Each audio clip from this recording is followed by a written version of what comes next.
এই গুপ্ত সংগঠনকে বাংলার মাটি থেকে উচ্ছেদ করে আমরা ঘরে ফিরব। যেভাবে 1971 সালে যুদ্ধ করে বাংলাদেশকে আমরা স্বাধীন করেছিলাম, ঠিক সেইভাবে এই গুপ্ত সংগঠনকে বাংলার মাটি থেকে উচ্ছেদ করে আমরা ঘরে ফিরব। এটাই আমাদের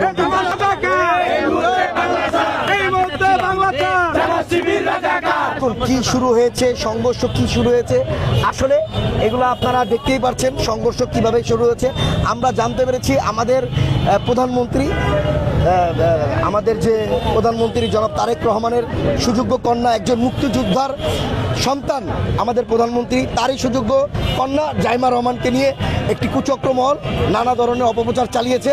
তারই প্রতিবাদে আমরা এখানে শাহবাগে অবস্থান করছি। আমরা ইতিমধ্যে কিছু লোক সম্ভবত থানার